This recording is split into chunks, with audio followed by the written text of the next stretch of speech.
નમસ્કાર દર્શક મિત્રો, હું છું આપની સાથે યશ ગુપ્તા। આપ જોઈ રહ્યા છો પ્રભુ અગ્નિ।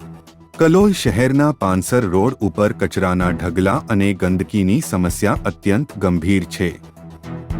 ગાયનો ટેકરાથી અંજુમન સુધીનો વિસ્તાર કચરા અને ગંદકીથી ઘેરાયેલો છે અને આજુબાજુની સોસાયટીઓમાં સફાઈ કામદારોની ગેરહાજરીના કારણે પરિસ્થિતિ વધુ વણસી છે। સફાઈ કામદારો નિયમિત આવે છે તેવા બીજા વિસ્તારોમાં સારી સફાઈ જોવા મળે છે, પરંતુ આ વિસ્તારમાં તેમની ઉપસ્થિતિ અનિયમિત છે, જેના પરિણામે સાગીલ પાર્ક સોસાયટી સામે કચરાના ઢગલા જોવા મળે છે। આ ગંદકીના કારણે આજુબાજુના રહેવાસીઓને જવાની પણ તકલીફ પડે છે અને વિસ્તારમાં બીમારીઓ ફેલાવવાનો ભય છે।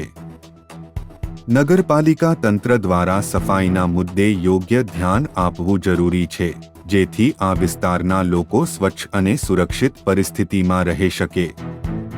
કેમેરામેન સરફરાજ ભટ્ટી, પ્રકોપ ન્યૂઝ, કલોલ।